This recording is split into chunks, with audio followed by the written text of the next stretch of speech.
one of the most decorated Vietnam War veterans and youngest captains of the U.S. Army, David Christian of Bucks County announced his launch of an exploratory committee to survey a bid for the 2012 U.S. Senate seat currently held by Bob Casey, Jr. on July 11th. Christian, a veterans advocate and Philadelphia businessman, has worked with various federal agencies, including the U.S. Department of Labor, under 4 U.S. presidential administrations in Washington, D.C. He's especially proud of his work in developing jobs, outreach programs, and assisting returning war veterans in transitioning back to civilian life. Christian has consistently demonstrated his commitment to veterans. He was responsible for drafting some of the first Agent Orange legislation and for founding assistance programs which established Pennsylvania as the first and only state in compliance with federal regulations with respect to serving employment needs combat veterans.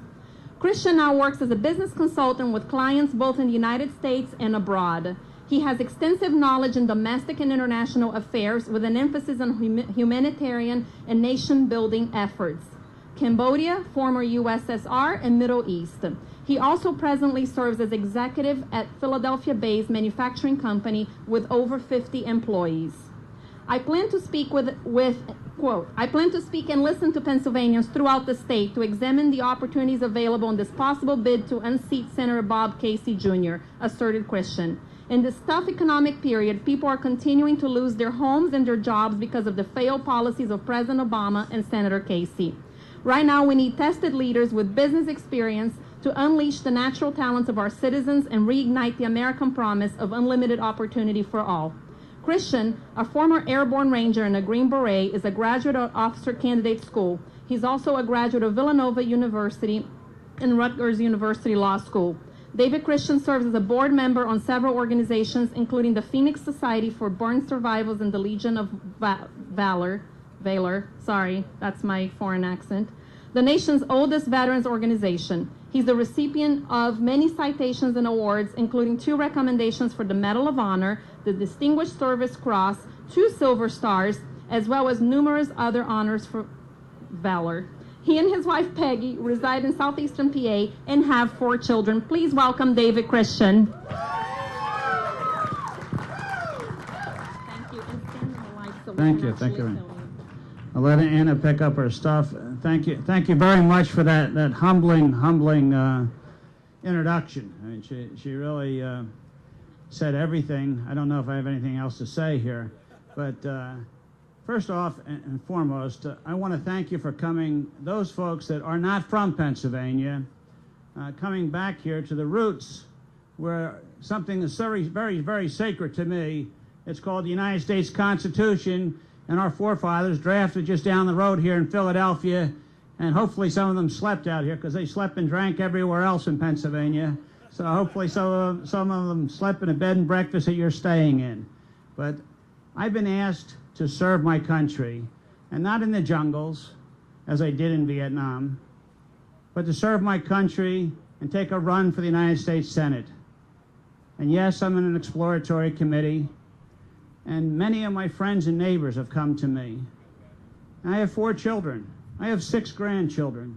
And I say, why serve?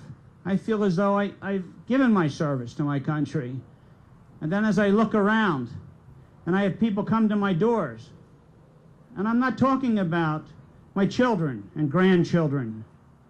I'm not talking about the future. I'm talking about today. I have people knocking on my doors, tears in their eyes, their voices cracking, their hands wringing, and they're saying, please, please run for the United States Senate. Please, do something. Rock the boat in Washington. You've been a fighter all your life. You can't turn away now. You fought for things in the past. Please fight today. It's not the future, it's today. The battle lines are drawn. We are overregulated with crazy regulations. Anna has mentioned different businesses. Maureen mentioned businesses. I'm sure Mark will mention business. Everybody here who is a candidate of any type must be commended. I want you to give them a round of hands, a big hand for everybody here that's aspiring for a public office. It's extremely difficult. Because, ladies and gentlemen, unfortunately, they perceive people to be the enemy. Yes, we are overtaxed. They perceive the Tea Party to be the enemy. I've heard people say SOB. I've heard people call us teabaggers. I've heard people say everything you want to hear them say. But I think the one gentleman said it very eloquently earlier, and that's because they want to demonize people because they're afraid of them. We did change. In 2010, we changed. And right now in 2011, there's candidates here, local candidates, that have to get elected. There's statewide candidates that have to get elected. You want to build a concrete foundation. If we won 2012, we got to start in 2011. We got to do each year, each day at a time. We have to take every office. Our voices have to be heard. We are Americans. Whoever thought that to start a business, if Thomas Edison had to fill out all the forms, if every inventor had to go through all this process, if you had to hire an accountant, an attorney, and you had to hire everybody else, and then you needed a heart doctor after you hired everybody, you would give up. And what's happening, we do have Americans giving up. We need to unleash that talent. We need to unleash and take those regulations that are on the hands and on the minds of the great, great people. I saw a doctor back here, his name's Doc Simone, Chuck Simone. He's been trying for 25 years to get a drink to market, a drink that will help people become healthier. And the FDA and government regulations have racked him up for 25 years. How many more people in the audience have been hampered and hurt and stumbled? How do you pay for your children's education, your daughter's wedding? How do you pay for simple things for everybody in your family? How do you take your family to dinner? I don't know. It must be Democrats that have all these fast food joints filled, because you drive by them and lines of people are outside. Myself, I think we are the richest poor people in the world.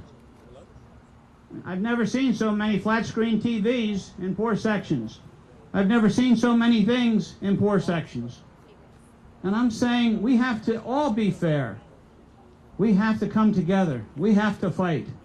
And I'm saying I fought socialism, and other people have fought socialism and communism for 70 years. It was called the Cold War. And if you don't believe me, there's evidence of it in Washington, D.C. and Arlington. There's people buried in Arlington that died during the Cold War. I never, ever thought socialism would creep up on our shores. And ladies and gentlemen, it's at your feet. It's coming here, and the waters are at your feet. And what we have to do is be active. We have to be proactive. The regulations we have to start speaking out against. We can write our own regulations. We can tell the people that we're electing they either do it our way or it's the highway. Yes, I'm a Ronald Reagan Republican. I'm proud to be a Ronald Reagan Republican. And I was a Ronald Reagan Republican when Ronald Reagan Republicans weren't cool. I cannot believe that the President of the United States evokes the name Ronald Reagan in some of his speeches. He's trying to wrap himself around a man that the media, the liberal media, made a lot of fun of. It was wrong. Now we have a jobs program coming out. What is that jobs program going to be? Is it going to be real jobs? Is it going to be a real future? How many people in this audience have been adversely affected by the economy? Raise your hand. Is that tragic in our America? Is that sad in our America? We must fight for jobs. We must ask people to evaluate things. We must evaluate some of these foreign wars where we have the warriors spilling their guts and the President, Obama, taking the glory. Something is wrong. We have to change the direction. We are Americans. I'm proud to be a warrior for America. I'm proud to have served my country in the past. I look forward to serving my country. I look forward to going forth and beating Bob Casey and taking the Senate of the United States and going forth and changing the direction of this ship. Because if we don't change the direction and rock the boat, the people there are going to sink the boat. I thank you. God bless you. God bless America. And God bless our warriors fighting and dying overseas this time. Everyone.